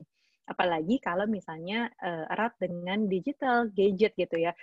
Suka merhatiin nggak sih kalau anak-anak misalnya nonton YouTube-nya A, B, C gitu ya, terus kemudian ada rekomendasi buat nonton YouTube-nya yang lain. Nah, itu tuh rekomendasi-rekomendasi itu yang sebenarnya menurutku jadi nggak bagus gitu ya. Mungkin tadinya nonton si Baby Bus, tapi tiba-tiba nanti kemana gitu kan tontonannya. Nah, itu tuh yang sebenarnya harus kita jagain. Karena aku juga mendapati anakku tiba-tiba suka, yang paling kecil nih 2,5 tahun, mukul. Kok bisa mukul ya? Perasaan di rumah kita nggak pernah ada yang mukul. Aku coba telusuri gitu, oh ternyata dari tontonannya gitu ya. Jadi kita kecolongan gitu, dia nonton satu tontonan yang menurutku saat ini kurang bagus gitu ya. Yang Nastia itu, yang bule itu sebenarnya lucu, menarik karena keluarga kontennya, tapi ternyata ada satu jokes gitu ya, bapaknya ngelemparin anaknya dengan mainan atau apa gitu, tapi anak-anak kan menyerapnya apa yang dia lihat gitu loh. Padahal abis itu bapaknya minta maaf, tapi si anak ini nih, anakku kebetulan menyerapnya ya udah yang dilempar aja gitu, yang mukul aja. Bukan yang sisi baiknya gitu. Nah, itu yang perlu kenapa orang tua harus temani, karena kita harus menerjemahkan apa yang ada di layar. Belum tentu yang di layar itu anak-anak ngerti gitu maksud dan tujuannya, sehingga penting untuk kita orang tua menemani, atau kalau misalnya kita nggak sempat ya mungkin orang tua kita, atau mungkin mbaknya, atau mungkin neninya perlu dapat training dari kita, kalau ada tontonan kayak gini, dikasih tahu dong kalau itu tuh sebenarnya kayak gini, gitu. Jadi penting sekali untuk membiarkan anak bermain, karena cara mereka belajar adalah dengan bermain. Kemudian, nah ini nih salah satu value yang coba aku tanamkan ke anak-anak, karena dulu di keluargaku, di keluarga suamiku, kebetulan kita termasuk yang gengsi untuk mengucapkan I love you, I miss you, gitu ya, kata-kata yang penuh dengan affection tuh di kita nggak ada di keluarga gitu, karena mungkin nggak pernah diajarin dari kecil gitu untuk bisa seperti itu, ya agak kaku gitu loh hubungannya. Kita ya sayang-sayang cuma dalam hati aja, tapi nggak nyebut-nyebut gitu ya. Jadi sekarang aku pengen coba ke anak-anak untuk bisa menunjukkan rasa sayang ke orang tuanya, ke keluarganya, dengan cara apapun, menyebutkan setiap hari, dengan peluk, dengan cium, dengan berbagai macam. Bahkan mereka juga boleh kita izinkan untuk mengeluarkan emosinya. Kayak lagi nangis, lagi marah, aku nggak yang langsung, apaan sih menangis mulu, aduh rewel deh. Nah, kata-kata seperti itu tuh negatif sebenarnya aku coba kurang-kurangin. Kalaupun misalnya udah kepepet banget ya, kesebut ya mohon maaf gitu kan, tapi jarang banget aku ucapkan. Aku coba, oh ya udah nangis dulu deh, lagi sedih ya adek ya. Nah, sedihnya kenapa? Nah, itu coba aku jabarkan. Oh, sedihnya karena rebutan mainan sama kakak. Kenapa? Kayak gitu. Jadi mereka terbiasa untuk menguraikan apa yang ada di hatinya gitu, biar nggak jadinya menjadi baggage sampai besar gitu kan. Dan ini nih contoh tulisan yang ditulis oleh anakku yang usianya 5 tahun itu. Jadi dia merasa kita nih happy family, I love you ibu bapak gitu kan, I love you so much dan lain-lain. Jadi kita kebetulan memilih untuk menekankan affection ini ke anak-anak gitu, biar mereka bisa menguraikan rasa sayang, rasa marah, rasa sedih, pokoknya semua mereka bisa, boleh, dan semua perasaan itu adalah valid. Kemudian saat ini yang paling penting adalah pahami kebutuhan anak, macam-macam ya kebutuhannya, bukan cuma kebutuhan sandang pangan papan, tapi juga misalnya kayak vaksin, nggak boleh telat gitu ya, kalaupun telat, kalau nggak salah maksimal 2 minggu aja, terus kebutuhan mereka memang untuk pendidikan, untuk sekolah, dan lain-lain, itu kita coba penuhi gitu ya. Seperti saat ini contohnya kebutuhan anakku kebetulan karena di rumah aja kita ikutin les gambar, les-les yang bisa online gitu dari rumah, dan memang ternyata senang banget anakku gitu. Oh, baru kelihatan potensi anakku, ternyata dia bisa gambar ya, dan ternyata memang senang banget. Nah, ini yang paling kanan, ketika aku lagi yoga, anakku ikutan. Ternyata kebutuhan anak untuk bisa bergerak tuh besar banget. Sayangnya kan saat ini kita di rumah aja. Nah, ini yang menjadi challenge juga. Oh, ternyata anak ini perlu dibawa untuk aktivitas di luar rumah, di outdoor, misalnya sekedar di taman belakang rumah, kayak gitu ya. Jadi kita harus selalu memahami kebutuhan anak, bukan cuma saat ini di pandemi harus di rumah aja, tapi kita akali dengan apa sih, misalnya main. Oke lah, kalau misalnya mainnya nggak usah gadget terus, mungkin bikin mainan DIY, atau kalau misalnya kita merasa nggak kreatif, ya udah deh beli aja DIY-nya gitu kan. Di e-commerce banyak banget kok, tinggal kita pasangin bareng-bareng sama anak. Atau misalnya sekedar ikutin course-course yang online seperti ini, kayak les gambar, les apa, sekarang tuh banyak banget. Jadi anak-anak tuh semua saat ini bisa mengikuti dari rumah gitu. Dan yang tadi aku setuju juga soal mata, aku juga notice kok dalam setahun ini anak-anak lebih intens dengan gadget dan TV gitu ya, karena semua kan memang di dalam rumah, sehingga mereka tuh punya kebutuhan untuk melihat jarak pandang lebih jauh. Untuk itu kita perlu aku sih setiap sore ya ajak anak keluar rumah buat ngelihat outdoor, supaya pandangan matanya tuh lebih jauh, karena di dalam rumah tuh konteksnya kecil sekali, sehingga kebutuhan matanya sendiri memang butuh yang jarak-jarak jauh, jangan cuma jarak deket aja. Dan aku juga karena itulah kemarin juga aku bawa anak-anak untuk cek mata. Karena aku concern banget dengan kesehatan mata gitu. Jangan sampai kita kecolongan ya, parents, ayah dan ibu. Jangan sampai kita anak udah suka kedip-kedip tapi kita diemin aja. Di kedip-kedip tuh sebenarnya kata dokter mata itu adalah tanda-tanda ada kebutuhan sesuatu di matanya.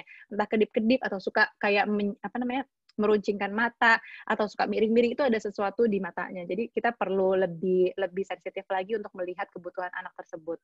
Kemudian pahami juga nih sekarang cara belajar anak. Beda-beda ya, ada tipe anak kinestetis yang katanya butuhnya bergerak, untuk itu dia untuk belajar gitu. Ada yang butuhnya baca gitu, misalnya secara visual, ada yang memang dari audio, mendengar dan lain-lain. Ini perlu kita pahami cara belajarnya. Tapi paparkan aja mereka dengan berbagai cara pembelajaran, berbagai macam kegiatan sehingga kita tahu apa sih, gimana sih anak ini belajar gitu. Jadi kayak ini nih yang kanan ini adalah proyeknya anakku untuk gambar-gambar dan mewarnai rumah kardus dari kardus-kardus bekas ini belanja online ibu bapaknya, terus disusun menjadi satu gitu, dan dia ngecat gitu kan. Yang tengah ini dari beras-berasan yang diwarnain gitu ya untuk sorting colors. Terus yang kiri adalah decorating cookies. Jadi banyak sekali kegiatan yang bisa kita lakukan sebenarnya. Walaupun kadang-kadang kita udah bingung, bosen dan lain-lain, tapi cobain deh kadang-kadang kalau kita lihat share dari teman-teman di sosial media itu juga inspirasi buat kita sebenarnya. Oh iya ya bisa juga ya kayak gini gitu.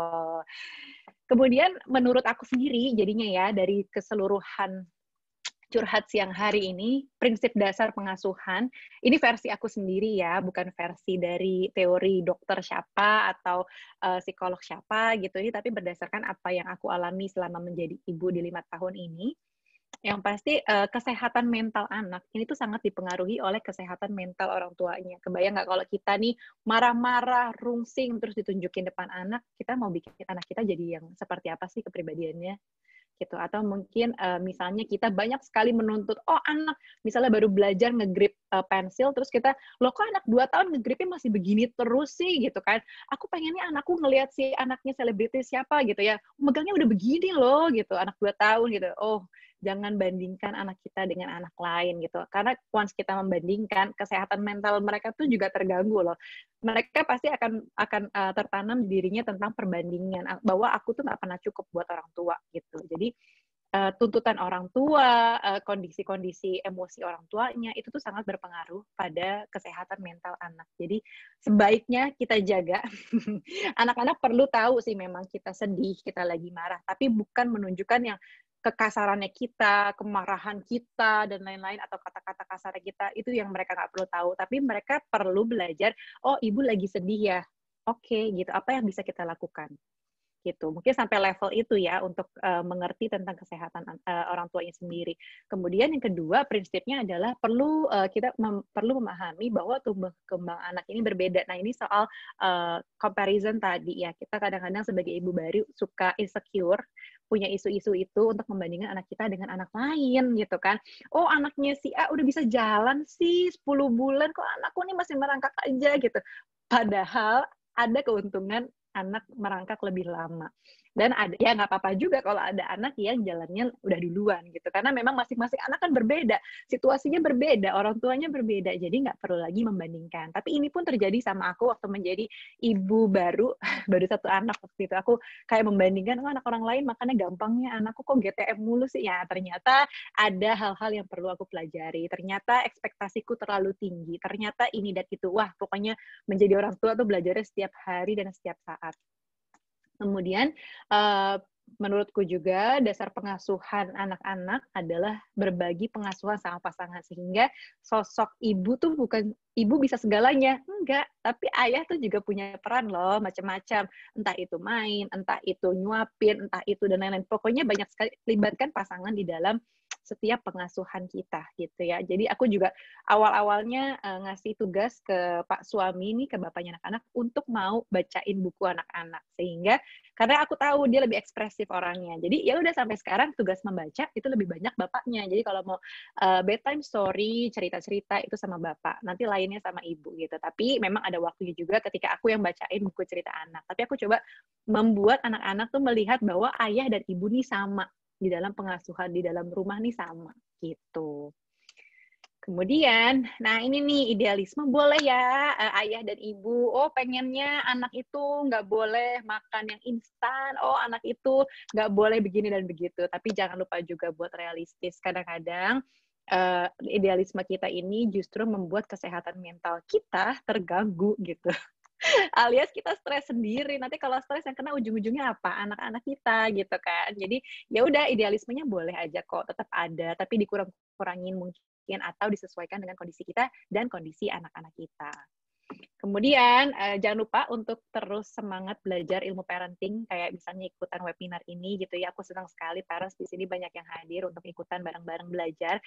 Aku sendiri juga hampir setiap hari ada Instagram Live Parent Talk, ada bikin podcast, ada apa, dan di proses itulah aku belajar gimana sih ilmu parenting, gimana sih jadi orang tua, gimana sih jadi pribadi yang lebih baik, dan lain-lain gitu ya. Tapi pastikan pilih-pilih juga, pilih-pilih mana sih yang bisa dipercaya, mana sih yang bisa diaplikasikan dengan diri kita dan disesuaikan sama anak kita juga gitu. Jangan bandingin tadi dan kita pilih-pilih aja, di list deh, coba list down apa sih yang jadi idealisme kita. Aku banyak banget kok idealismenya zaman dulu, kayak anak makan harus di high chair gitu kan, ini dan itu. Oke, tapi ketika anaknya nggak mau, ya bukan berarti aku jadi bentak anak, hei kamu pokoknya harus di high chair gitu kan, nggak juga. Kita butuh fleksibel juga kok untuk beberapa poin dalam hidup ini, nggak terlalu harus kaku-kaku amat gitu. Nah, ini yang terakhir, slide terakhir, karena kebetulan waktuku udah habis, kayaknya mau habis. Jadi yang kita suka lupakan gitu ya sebagai orang tua. Ini aku tadi bukannya mau membahas soal do's and don'ts sebagai orang tua, tapi lebih ke do's, apa yang bisa kita lakukan. Dan di sini adalah hal-hal yang suka terlupakan sama kita gitu sebagai orang tua. Pertama, kita tuh suka lupa lagi dengerin apa kata anak. Kebanyakan, apa kata kita gitu. Kayak misalnya kemarin ini aku baru kena protes anakku, tahu nggak kenapa? Gara-gara WFH ada di rumah, tapi kan biasa ya tanganku ada di handphone karena kerjaan, di email lah, di WhatsApp gitu kan. Terus dia protes, ibu dulu baik deh. Sekarang ibu sibuk banget, ibu lebih banyak pegang handphone sama laptop. Aku sampai sedih. Sesedih itu, sebaper itu anakku ngomong gitu. Terus aku mikir gini, loh selama ini kan aku ada di rumah gitu. Aku kan nemenin anakku juga ngapa-ngapain. Mereka butuh, aku juga turun kok ada gitu kan. Tapi ternyata aku balikin, oke, kalau gitu menurut kakak ibu harusnya gimana ya? Iya, ibu harusnya main sama aku pagi, siang, malam gitu loh. Tapi ibu harus kerja. Iya, kalau enggak setiap 1 jam ibu meeting, abis itu 10 menit sama aku main. Jadi dia berusaha berusaha menyuarakan apa sih yang diinginkan gitu. Terus aku baru tek gitu kan. Oh iya ya, aku harus mendengarkan nih kata dia. Jadi aku coba tuh kemarin, seminggu ini aku coba. Setiap 1 jam aku nyamperin anakku, yuk kak main, sampai akhirnya dia bilang gini, bu aku nggak jadi deh, ibu nggak jadi deh, nggak usah ngajakin aku main setiap jam, nggak apa-apa, ibu di atas aja kerja, nanti aja kalau aku panggil baru ibu turun gitu. Jadi ya udah, yang penting aku coba gitu kan, apa maunya si anak gitu. Jadi perlu deh kita menggali, terus kakak maunya apa, terus adik, menurut adik ibu harus gimana, kayak gitu-gitu. Coba deh gali di anak kita ketika lagi marah, ketika dia protes, ketika kita pokoknya banyak sekali kok kelihatan maunya anak tuh apa gitu ya. Kemudian kedua, kadang-kadang kita lupa juga merawat diri sendiri. Tadi kan Dokter Agnes juga udah menyampaikan gitu ya soal kesehatan mental kita yang perlu dirawat juga. Jadi banyak sekali cara-cara untuk mengenal diri sendiri. Aku pun juga baru tahu sekarang kok, kayak misalnya nih, aku ikutan kelas journaling, ternyata bikin jurnal setiap hari tuh bisa melegakan apa yang ada di hati kita dan ada di pikiran kita gitu. Itu adalah salah satu cara untuk merawat diri. Atau dengan cara, misalnya kalau aku juga online course, jadi banyak banget sekarang ini aku lagi daftar webinar ilmu-ilmu tertentu yang memang menurutku ini adalah mengaktualisasikan diriku sendiri gitu, atau sekedar baca buku, atau sekedar pokoknya yang menjadikan diri kita lebih baik gitu, lebih mengeluarkan emosi kita. Jadi kita happy di depan anak-anak dan juga pasangan kita. Kemudian yang ketiga, kadang-kadang kita lupa nih melihat kemampuan anak saat ini. Kita lebih banyak, ini aku juga berdasarkan dari buku sih ya, ada buku Mindful Parenting bagus banget. Jadi disampaikan kita itu lebih fokus kepada apa yang terjadi di masa depan. Misalnya, aku pengen anakku nanti jadi scientist, aku pengen nanti anakku harus masuk di universitas, misalnya di Ivy League, atau misalnya di universitas negeri gitu. Tapi yang kita pikirin coba deh dari kata-katanya aja, aku ingin anakku nanti gitu ya. Kata-kata penggunaan nanti aja tuh menunjukkan bahwa kita tuh nggak ada di sini gitu kan. Bayangan kita selalu jauh ke depan gitu. Padahal kita harusnya balikin nih ke sekarang. Aku lihat kemampuan anakku saat ini nih dibaca udah bagus banget loh. Aku lihat kemampuan anakku untuk menggambar saat ini udah termasuk bagus nih dengan pemilihan warnanya, dengan garisnya dan itu sebenarnya kalau kita sadari seperti itu gitu. Tapi kenapa kita suka jauh-jauh banget mikirnya ke aku pengen anakku nanti sekolahnya di sekolah ini gitu kan. Itu terlalu jauh ternyata. Gitu dan itu menjadi reminder buatku saat ini. Kemudian kadang-kadang kita juga lupa minta maaf ke anak gitu. Seolah-olah kita ini selalu benar, padahal ya enggak gitu kan. Kayak aku yang baru diprotes kemarin, terus aku minta maaf sama anakku gitu selama ini ternyata ibu sibuk banget ya gitu ya. Nggak sadar karena aku pikir aku memberikan semuanya kok walaupun aku kerja di rumah, tapi aku ada kok buat mereka gitu. Ternyata tuh enggak, yang mereka butuhkan waktu main sama aku gitu. Kemudian, nah ini kita juga kadang-kadang lupa mengisi memori baik versi anak. Versi kita mungkin menurut kita memori baik adalah misalnya main sama anak, terus kita bikin selfie atau kita posting di sosial media kita. Menurut kita mungkin itu yang baik gitu kan. Padahal sebenarnya versi anak tuh beda. Memorinya menurut mereka mungkin ya memori baik menurut mereka adalah ya udah ibu ada di sini main sama aku tanpa harus ngerekam aku di video, di IG story, di IG macam-macam di sosial media. Mungkin seperti itu. Untuk itu aku juga lebih belajar soal konsen anak gitu ya. Kayak misalnya kalaupun aku posting foto anak atau IG story yang ada anakku, saat ini aku lebih banyak yang ngadep ke belakang, yang nggak bener-bener full muka, lebih dari samping. Dan aku suka minta izin dulu kalau misalnya fotonya agak jelas mukanya dia gitu. Jadi, Kak boleh nggak ibu posting ini? Kak boleh nggak ini gitu ya. Kebetulan masih bisa diizinin, yang udah bisa diizinin adalah si kakak karena udah lebih besar ya 5 tahun. Yang adik aku kurang-kurangin aja postingannya dan lain-lain gitu. Karena ternyata aku nggak mau itu jadi memori yang nggak baik sebenarnya buat anak-anakku karena dia ngerasa misalnya, aduh ibu sering banget sih posting muka aku kan lagi misalnya ya lagi nangisnya kan kayak gitu, misalnya ekspresi-ekspresi yang nggak menarik mungkin nanti berapa tahun ke depan mereka akan lihat balik gitu. Nah jadi kadang-kadang ada perbedaan versi anak, versi kita gitu ya, apa yang menurut kita baik belum tentu menurut anak itu baik buat dia. Dan kadang-kadang kita juga lupa menikmati waktu gitu yang ada sekarang. Kita sibuk dengan kadang-kadang ada pertanyaan juga, apa sih yang lo kejar di hidup ini sibuk banget gitu. Nah, padahal yang udah di depan mata tuh udah ada, kita udah punya pasangan, kita punya anak yang sehat, kita punya rumah yang nyaman misalnya, kita punya pekerjaan yang sudah settle gitu. Terus kenapa ya kok kita kayak nggak berada di sini ya? Kenapa ya kita pikirannya mengembara kemana-mana gitu. Nah itu mungkin yang banyak hal yang kita suka lupakan dari apa yang kita punya saat ini. Dan terakhir, nih, ini adalah quotes dari aku dan juga suamiku. Jadi kita suka ngobrol kan di podcast lah atau apapun bikin konten bareng gitu ya. Jadi kesimpulannya adalah menurut kita parenting is challenging gitu ya, sangat menantang banget buat kita.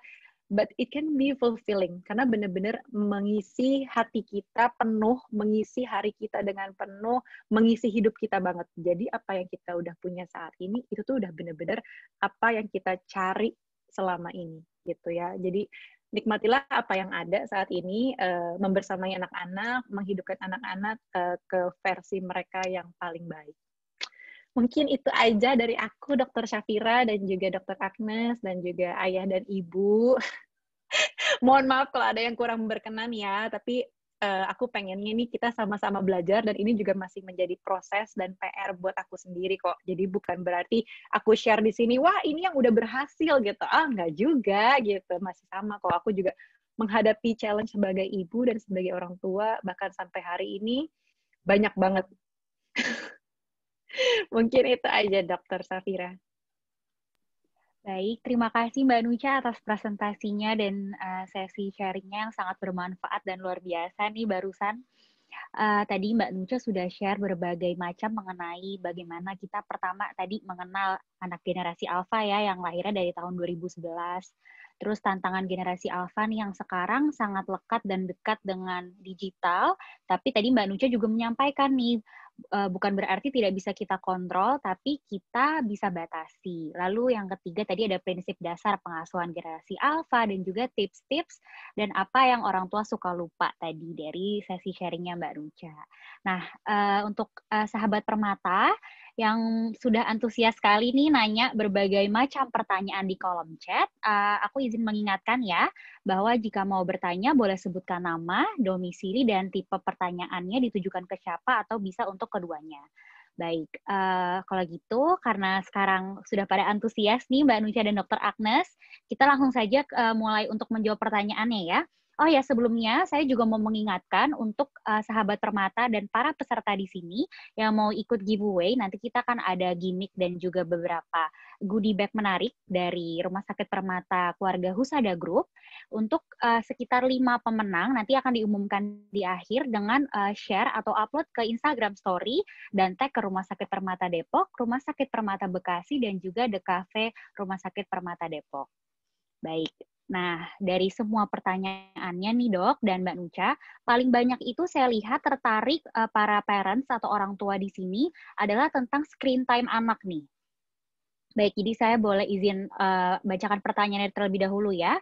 Izin bertanya kepada Dokter dan Mbak Nucha, bagaimana membatasi anak untuk menggunakan gadget nih? Apakah sebaiknya dibuat kesepakatan jadwal terlebih dahulu atau seperti apa? Ada juga pertanyaan lainnya misalnya, anak tuh sudah mencegah kalau diminta sesuatu oleh orang tua, harus syaratnya itu pakai gadget dulu nih. Nah, padahal di awal tuh dia bilang nih, moms-nya nih, di awal sudah ada kesepakatan tentang screen time, tapi anaknya itu ngotot, bilang pingin tetap diberikan gadgetnya. Seperti itu. Nah, mungkin bisa dijawab dulu oleh Dr. Agnes. Oke, terima kasih Dokter Safira buat pertanyaannya tadi ya.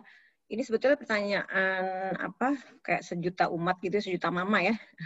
Pasti pada pusing semua tentang ini. Tadi saya sudah sempat singgung sebetulnya. Jadi prinsipnya apapun itu, mau gizi, saya juga soalnya banyak dapat kasus misalnya nih anak gizi buruk gitu ya, anak gizi buruk atau weight faltering yang tadi saya bilang. Itu sebetulnya walaupun kita ngomongin malnutrisi, tapi ujung-ujungnya adalah parenting gitu, ujung-ujungnya adalah pengasuhan. Nah, tadi saya sudah sempat singgung juga bahwa yang disarankan adalah jadilah orang tua yang otoritatif gitu, yang demokratis gitu. Jadi kalau tips, karena saya juga punya 2 anak ya, kalau dari saya, jadi orang tua itu kuncinya adalah sabar, konsisten, tegas, tapi juga nggak kaku gitu. Jadi kalau soal gadget ini memang apalagi sekarang daring, mamanya udah pusing jadi guru, harus jadi mama juga, harus masak juga ini itu gitu ya, harus jadi istri juga, itu pasti sangat, saya paham betul pasti akan sangat-sangat berat gitu ya, tantangan mama zaman sekarang itu. Tapi prinsipnya kalau memang kita sudah bikin kesepakatan sama anak, yang sering pengalaman saya sendiri juga sama orang tua lain juga, yang sering terjadi adalah kita nggak tegas gitu. Tegas itu bukan berarti marah ya, tapi kita balik lagi ke kesepakatan awal gitu. Misalnya dia sudah melanggar kesepakatan. Nanti dikasih tahu lagi, Kak, kan kita udah bikin kesepakatan nih, kalau Kakak melanggar konsekuensinya adalah ini gitu kan. Kita udah bikin tuh kan, ada kesepakatan, ada konsekuensi, ada rewards gitu kan.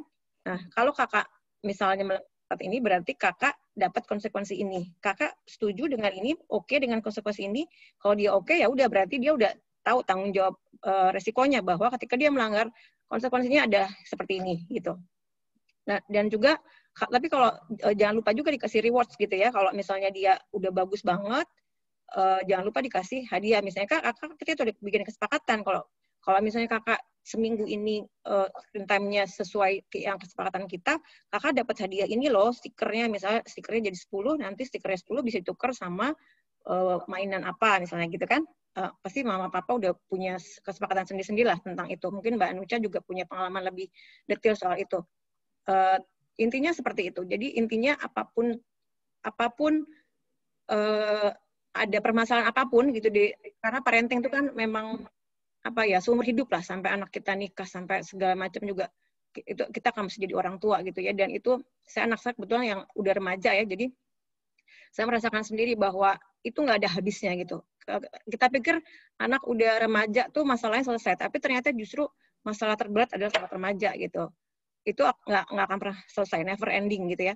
Jadi yang paling penting kuncinya adalah itu tadi, sabar, tegas, konsisten, juga tidak kaku. Tadi kalau nggak salah ada pertanyaan, gimana ya kalau misalnya saya udah bikin kesepakatan, tegas, tapi teman-temannya di luar ngajak main gadget gitu kan, itu mesti gimana? Nah, itulah di saat-saat kita harus lebih bijak dan nggak kaku gitu. Oke, kalau cuma sekali-kali aja, occasional, mungkin kita bisa lah melanggar sekali-kali, asal nanti dia tahu juga resiko dan konsekuensinya apa. Anak tuh mesti diajarin bahwa ada risiko, ada konsekuensi, ada rewards, nah seperti itu.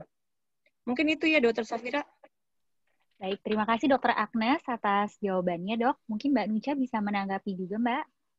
Oke, kalau soal gadget, memang ada aturan ya. Ini juga sebenarnya lebih berlaku kalau anaknya udah agak lebih besar, kayak 4 tahun, 5 tahun, udah bisa diajak kerjasama, udah bisa diajak bareng-bareng untuk bikin perjanjian gitu ya. Jadi rasanya lebih mudah. Tapi kalau di anak-anak yang 2 tahun, 3 tahun memang agak sulit. Kalau anak 2-3 tahun, menurutku untuk mengurangi mereka terpapar dengan gadget adalah dengan orang tuanya juga tidak pegang gadget sama sekali gitu. Karena apa yang mereka lihat itu kan mereka ingin mengikuti apa yang orang tuanya juga lakukan gitu. Kalau orang tuanya lebih banyak depan gadget, ya otomatis anaknya juga pengen menuntut sama gitu. Aku juga pengen dong, loh kok aku dimarahin gitu kalau misalnya aku megang terlalu lama, padahal kan ayah dan ibu juga seperti itu, misalnya gitu ya. Tapi kalau di anak-anak yang usianya 4-5 tahun gitu ya, udah agak besar, menurutku lebih gampang dengan perjanjian, sama kayak Dokter Agnes tadi juga sampaikan. Kalau aku biasanya di rumah pakai timer, jadi mereka juga udah aware dengan pesan dari dokter matanya untuk 20 menit screen time, habis itu lakukan dulu hal lain, boleh pejamkan mata doang, atau misalnya main yang lain yang sifatnya lebih pakai tangan, kemampuan tangan, sensorik dan motorik anak. Baru nanti kalau misalnya mau main lagi, ya udah berapa jam kemudian boleh gitu. Mereka kadang-kadang udah lupa juga kok anyway, kalau udah selesai dari gadgetnya mereka akan main yang lain gitu. Dan prinsip 20 menit itu menurutku works banget kok di anak-anak, karena anak-anak juga dengar langsung dari dokter matanya waktu pada saat konsultasi waktu itu gitu. Jadi dan aku juga pasang di alarm rumah, kebetulan aku pakai Google, jadi pakai Google. Jadi aku bilang, Google nanti nyalain ya 20 menit lagi, nanti akan bunyi, anak-anak tahu. Jadi dari situ juga anak-anak belajar soal waktu. Oh, ternyata 20 menit tuh rasanya segini ya, atau 5 menit rasanya segini ya, gitu. Jadi mereka banyak belajar dari yang namanya kesepakatan ini, gitu. Dan soal reward misalnya, oh weekdays nggak boleh, nggak apa-apa banget sih, menurutku juga wajar, paling weekend gitu. Oke, weekend, tapi juga jangan sampai gara-gara weekend, oh jadi bablas 24 jam tuh boleh main ya, gitu. Atau 12 jam itu bener-bener main gadget, padahal kan nggak seperti itu. Tapi ya pada porsinya aja. Yang pasti sebenarnya untuk screen time dan lain-lain yang perlu diperhatikan posisi duduknya anak ketika lagi pegang gadget, karena kebanyakan anak aku perhatikan tuh bungkuk.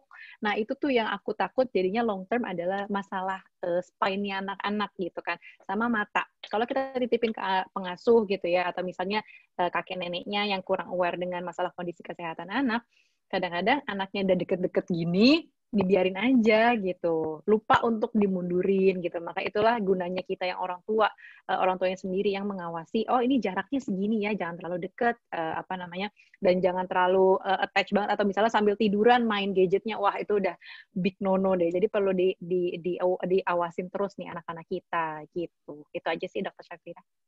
Baik, terima kasih Mbak Nucha. Jadi tadi dari Dokter Agnes dan Mbak Nucha sudah disampaikan ya untuk para sahabat permata, yaitu salah satu dengan kesepakatan untuk anak yang lebih besar. Lalu bisa kita contohkan dari sisi orang tuanya bagaimana atraksi orang tua sama gadgetnya orang tua juga, sama tadi ada sistem reward gitu. Baik, nah pertanyaan selanjutnya nih untuk Dokter Agnes, mungkin Dok, bagaimana tanggapan dokter mengenai anak-anak yang akan kembali untuk sekolah, Dok. Jadi kembali ke sekolah secara offline karena mungkin nih sudah ada kabar dari ini ya Dok ya, sudah diberi kabar-kabar bahwa nanti Juli 2021 itu katanya akan ada anak-anak yang sudah mulai sekolah offline. Mungkin dari sisi kesehatannya menurut Dokter Agnes bagaimana, Dok? Terima kasih, Dok. Oke, terima kasih Dokter Safira. Ini sebetulnya bahasan satu topik sendiri ya, soalnya saya beberapa kali membahas tentang ini. Jadi agak panjang sebenarnya ceritanya. Tapi prinsipnya intinya adalah kalau memang sudah mau sekolah, artinya harus ada 5 siap. Jadi orang tuanya siap, anaknya siap, gurunya siap, daerah siap, satu lagi pokoknya pemegang wilayah itu siap. Artinya sudah dipastikan harusnya idealnya bahwa si case fatality rate-nya di daerah itu sudah nggak merah lagi gitu ya. Sudah di bawah 5%, idealnya seperti itu. Tapi kayaknya Indonesia sih jauh dari ideal ya, jadi mau nggak mau kita harus lebih ke orang tua sama sekolah sama ke anaknya gitu. Jadi kalau sekolahnya, yang paling penting harus dipastikan bahwa mereka sudah meng-checklist, ada checklistnya tuh buat sekolah. Kalau mau dibuka tuh ada checklistnya. Mereka harus sudah punya apa aja. Kayak misalnya nanti kalau anak satu di satu ruangan, berapa menit sekali mereka harus keluar rumah. Kalau ada AC gimana? Terus kalau jarak duduknya gimana? Maskernya gimana? Cuci tangannya gimana? Kalau anak yang dijemput di sekolah naik angkutan umum sama naik kendaraan pribadi itu gimana? Itu juga itu harus difikirkan oleh sekolah, dan juga harus ada peta anak siapa aja yang beresiko tinggi yang sebetulnya nggak boleh sekolah, itu juga ada gitu. Itu dari orang tuanya harus ngajarin anaknya tentang 3M 3K, itu penting sekali ya. 3M 3K pasti udah pada hafal ya. Jadi menjaga jarak, pakai masker, terus nanti terutama kalau saat makan minum tuh gimana buka masker, itu masih sering suka salah. Itu mesti diajarin semuanya. Jadi itu ceritanya cukup panjang, tapi prinsipnya seperti itu. Jadi sekolah harus dipastikan dia bisa. Dan yang penting lagi adalah kalau ada yang positif, apa yang sekolah lakukan? Itu yang sering jadi lupa juga gitu. Kalau gurunya yang positif, mau apa tindakan sekolah? Kalau anaknya yang positif, apa tindakan sekolah? Itu karena rentetannya panjang. Nanti siapa yang di tes PCR dan lain-lain, itu ceritanya bakal panjang. Jadi itu harus dikomunikasikan terutama sama gurunya, dan orang tuanya juga harus siap mempersiapkan anaknya di rumah. Mungkin itu ya. Baik, terima kasih Dokter Agnes. Selanjutnya nih ada pertanyaan mungkin untuk Mbak Nucha. Izin bertanya nih untuk kepada Mbak Nucha, sering sekali dalam sebuah keluarga itu tugas dan tanggung jawab utama dalam mengurus anak tuh ada di ibu. Nah, tapi pernah baca sebenarnya kan tadi sudah disampaikan juga nih sama Mbak Nucha bahwa ayah harusnya mendidik itu kesepakatan nih antara ayah dan bundanya. Nah, bagaimana nih Mbak Nucha membuat kesepakatan nih pertanyaannya antara kita dan suami dalam mendidik anak-anak, karena kan dua-duanya itu work as a team ya. Dan anak-anak yang bertanya ini dari Ibu Rania, kebetulan anaknya umur 3 tahun dan ada yang 7 tahun. Oke, terima kasih Dok. Jadi kalau untuk bikin kesepakatan memang dari awal sih. Jadi mungkin kalau yang di tengah-tengah gitu ya, itu lebih intens lagi. Yang pasti ajak ngobrol deh. Jadi aku mungkin aku tim yang suka ngedate sama pasangan sampai sekarang gitu ya. Karena menurutku penting banget untuk bisa ngobrol sama pasangan seperti kita zaman pacaran dulu tanpa ada distraction dari anak-anak. Kalau ada anak-anak pembahasannya udah beda. Jadi alangkah baiknya kalau kita ngobrol hal yang serius seperti ini tentang kesepakatan pengasuhan anak, dibicarakan benar-benar berdua tanpa ada distraction apa-apa. Kita minta waktu dan sampaikan, kalau kata psikolog tuh ada yang namanya I message. Jadi biasakan untuk menyampaikan versi I, jadi dari aku sendiri gitu, sebagai bukannya kamu tuh kayaknya nggak perhatian deh sama keluarga, misalnya kayak gitu ya. Kalau kayak gitu kan orang jadi merasa terpojok dan jadi males ya ngomongin soal kesepakatan. Jadi dimulai dengan dari kita sendiri aja, apa sih yang kita rasain? Oh, aku ngerasa deh kalau selama ini kenapa aku yang lebih banyak ya untuk megang anak-anak. Aku juga butuh kayaknya untuk disupport sama kamu dalam hal gini-gini. Jadi ciptakan situasi yang kondusif buat ngobrol yang serius seperti ini, sama halnya seserius ngomongin finansial keluarga gitu, penting banget, dan nggak bisa ada distraction apa-apa, dan pastikan bahasa yang digunakan itu baik, dan coba deh sepakati di tengah-tengah mana yang bisa works, mana yang enggak gitu, karena ke setiap pasangan beda-beda ya, punya peraturan, punya apa, dan lain-lain gitu, dan menurutku ini bagian dari dinamika untuk berpasangan sih, karena kadang-kadang ketika kita ada masalah dan lain-lain, ada cenderung pasangan yang lebih diem aja, nggak mau diajak ngobrol, yang introvert gitu, tapi mungkin ada pasangan yang pengennya dibahas bersama sampai kupas tuntas, sampai selesai, dan lain-lain gitu. Jadi coba deh balik lagi ke masa pacaran kita, hidupkan keep the sparks alive. Jadi seperti kita zaman dulu pacaran, kita dulu bebas kok ngobrol apa aja kan sama pasangan, kenapa sekarang kita jadi kayak canggung, segan, dan terbatas, padahal kan justru harusnya lebih intim lagi gitu hubungan kita. Mungkin kayak gitu kali ya, bisa dicoba. Atau dengerin podcastku Curhat Babu. Nah, boleh nih. Baik, makasih Mbak Nucha. Nah, tadi kita sudah bahas juga nih mengenai screen time. Nah, tapi ada juga nih dok yang bertanya kepada Dokter Agnes, dalam satu hari itu screen time sebenarnya untuk usia 5-6 tahun tuh seperti apa? Kalau tadi kan mungkin Dokter Agnes sudah menyampaikan nih dok, kalau 2 tahun ke bawah tidak disarankan. Tadi 2-5 tahun kurang lebih 1 jam. Nah, kalau 5 tahun ke atas, jadi sesuai kelompok usianya nih dok, bagaimana batasan screen time? Terima kasih dok. Ya, terima kasih Dr. Safira pertanyaannya. Jadi sebetulnya sekarang tuh kalau saya lihat ya, guidelines dari badan dunia atau badan misalnya kayak IDAI-nya di Amerika, di Kanada segala macam, mereka lebih strict sekarang karena penelitian-penelitian lebih banyak mengarahkan ke efek samping gitu kan. Nah, kalau AAP sendiri dia menyarankannya di atas 5 tahun itu sebetulnya boleh kesepakatan. Jadi tergantung kesepakatan dan kondisi orang tua. Jadi dia nggak mengasih tahu berapa jamnya, tapi ya pasti nggak boleh kelamaan gitu ya. Mungkin 3 jam, 2 atau 3 jam gitu. Kalau IDAI tetap strict dia 2 jam ya. Tapi kalau dari AAP agak longgar sedikit. Jadi tergantung kesepakatan orang tua. Yang paling penting adalah kontrol dari orang tua, bikin kesepakatan. Terus yang tadi masalah itu tambahan dari, maksudnya saya dari baca-baca ya tentang digital literasi itu harus diajarin tahu tujuannya mau ngapain nih dia saat di depan gadget itu gitu. Jadi supaya dia nggak lost, kan seringnya gitu kan, main YouTube segala macam, lihat ini Instagram, lihat ini, lihat TikTok ini. Jadi udah bablas aja berjam-jam nggak tahu arah kemana. Tapi kalau dikasih tahu, nak kamu tujuannya apa nih mau TikTok? Oh aku mau belajar dance, sampai berapa jam? Misalnya sejam, 2 jam. Oke, aku mau belajar dance, aku mau tahu gimana caranya bikin game, cara bikin gambar ini itu. Nanti dia akan tahu dan dia akan menjadi kreator gitu. Kita hati dia untuk menjadi pencipta, bahwa kamu bisa menjadi pencipta seperti orang yang bikin game itu, seperti orang yang bikin TikTok itu. Mungkin itu ya. Baik dok, jadi sebagai orang tua memandu anak secara sadar untuk menentukan tujuan dari main gadget itu sendiri ya dok ya? Jadi tidak berlarut-larut. Bukan cuma orang tua ya, tapi kita bisa tanya ke anaknya, kira-kira kamu pengen apa nih gitu. Jadi sesuai kesukaan anak juga gitu. Jadi bisa dua-duanya ya diskusi. Kalau anak 5 tahun kan udah bisa diajak diskusi kan. Oke, baik. Terima kasih Dr. Agnes. Lalu berikutnya ada pertanyaan nih dari Fatra Nugraha dari Bandung. Jadi ada pertanyaan bagaimana cara memberikan reward dan punishment kepada buah hati kita. Itu. Jadi mungkin bisa dari Dr. Agnes dan Mbak Nucha, silahkan.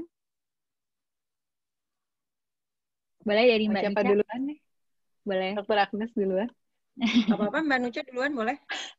Silakan Mbak Nucha.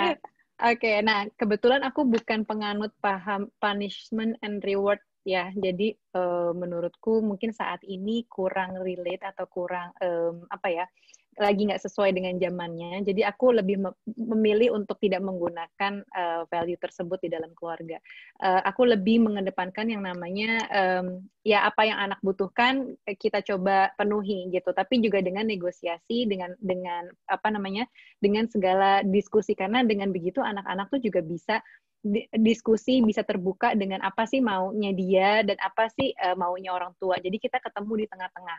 Mungkin ada saatnya kita tegas banget tentang sesuatu, misalnya apa yang nantinya ketika mereka punya sosial media sendiri, apa yang mereka share dan lain-lain, itu pasti kita akan tegaskan, nggak boleh ya posting misalnya alamat rumah, nggak boleh ya posting kalau pakaian yang nggak lengkap dan lain-lain kayak gitu. Cuman saat ini lebih kita ke fleksibel sih untuk apa yang kita lakukan ke anak-anak. Tegas boleh di satu sisi, di sisi lain kita juga masih punya sisi-sisi untuk fleksibel gitu ya. Jadi nggak melulu harus sesuai dengan aturan kita, karena yang tadi aku bilang mungkin kadang-kadang kita juga aturannya nggak kaku-kaku banget gitu. Belum tentu kita selalu benar gitu kan. Mungkin ada hal-hal yang anak-anak pengen sampaikan ke kita, tapi jadinya nanti mantul gara-gara kita tuh nggak mau dengerin anak gitu. Jadi aku coba berusaha di tengah-tengah untuk tidak menanamkan value untuk punishment dan reward, tapi lebih kepada apa yang mereka butuhkan kita coba penuhi. Baik, terima kasih Mbak Nucha. Jadi Dr. Agnes, dok? Ya, sebetulnya memang saya setuju sih sama Mbak Nucha ya. Maksudnya kalau punishment tuh ilmu yang dulu ya, tapi kalau sekarang lebih reward sih oke. Reward kan juga nggak harus yang mahal-mahal atau misalnya mobil apa mainan segala macam. Kita bilang kita puji itu dari reward gitu. Tapi kalau punishment itu sebetulnya lebih diganti sama konsekuensi gitu. Jadi bukan reward sama punishment, tapi reward dan konsekuensi gitu. Jadi komunikasi kan penting banget ya kalau kita udah punya anak di atas 2-3 tahun tuh kita udah bisa ajak komunikasi sebetulnya. Jadi disitulah kita bangun kebersamaan, maksudnya diskusi. Diskusi itu penting banget dan evaluasi misalnya nanti ya, misal setiap 1 minggu kita punya kesepakatan nih apa. Terus kita bikin. Nanti kalau kamu udah ngikutin ini, kamu dapat rewards ini, boleh kalau mau kayak gitu. Kalau modelnya Mbak Nucha juga boleh-boleh aja. Tapi yang paling penting memang kalau punishment ini sudah nggak diikutin sih.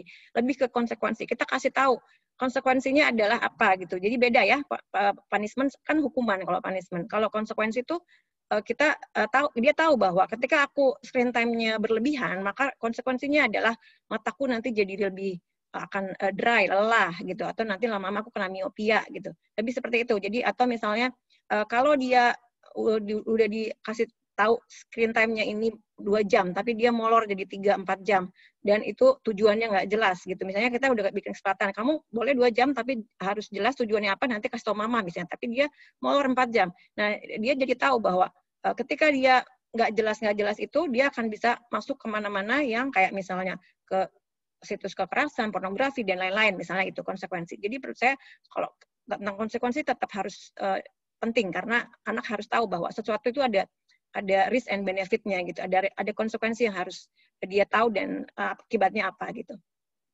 Mungkin itu ya.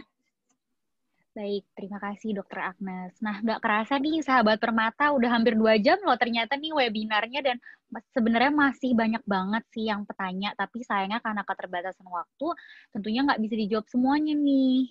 Nah, nih aku coba ada mungkin sekitar 1-2 pertanyaan lagi. Nah, ini ada pertanyaan dari Ibu Adila Ayu Anissa. Assalamualaikum dokter, jadi anaknya ini sudah didiagnosis ADHD dok. Nah, bagaimana penanganan untuk anak ADHD di rumah selain terapi di rumah sakit dok? Karena memang anaknya itu belum mulai terapi dan terapi wicara ya. Mohon jawabannya dokter, terima kasih. Jadi mungkin yang sudah didiagnosis dok, dan bagaimana tipe parentingnya untuk di rumah, seperti itu. Oke, terima kasih Dokter Safira. Ini pertanyaannya ini lebih spesifik ya kalau anak ADHD itu. Jadi yang pertama saya harus kasih tahu dulu bahwa mama seperti ini tuh harus salut lah sama mama yang punya anak-anak berkebutuhan khusus ini gitu ya. Yang pertama sabarnya, kalau orang tua biasa aja harus seluas samudra, ini udah kayak seluas dunia, seluas alam semesta lah gitu ya. Orang yang punya anak berkebutuhan khusus tuh sabarnya harus lebih-lebih lagi gitu maksudnya. Jadi memang akan lebih berat gitu. Pasti mamanya akan merasakan bahwa ini akan lebih berat. Apalagi kalau dia nggak sempat terapi ke rumah sakit, harus di rumah, anak ADHD di rumah aja itu kan pasti juga, apalagi kalau punya kakak, punya adik, pasti akan sangat-sangat effort gitu buat mamanya. Tapi yang pasti ikutin aja apa yang sudah dikasih sama di rumah sakit, kan biasanya ada dikasih tahu ya, misalnya terapi bicara atau terapi misalnya terapi apa namanya tingkah laku dan yang lain-lain, yang itu biasanya sudah dikasih tahu kan mamahnya di rumah, untuk di rumah mesti diapain aja gitu. Nah, itu bisa dilanjutkan di rumah. Dan kalau misalnya jadi nggak apa namanya nggak sesuai, atau dia banyak distraction dari yang lain-lain, dari kakaknya, dari adiknya, jadi mau nggak mau harus megang gadget. Kalau anak ADHD gini kan memang kadang juga lebih susah dibilangin, maksudnya mereka lebih nggak bisa diajak bicara seperti anak-anak biasa ya. Kalau anak biasa kita bisa kasih misalnya ada reward, ada konsekuensi yang kayak tadi, tapi kalau anak seperti ini memang tidak. Jadi memang butuh kesabaran yang luar biasa dari ayah dan ibunya gitu.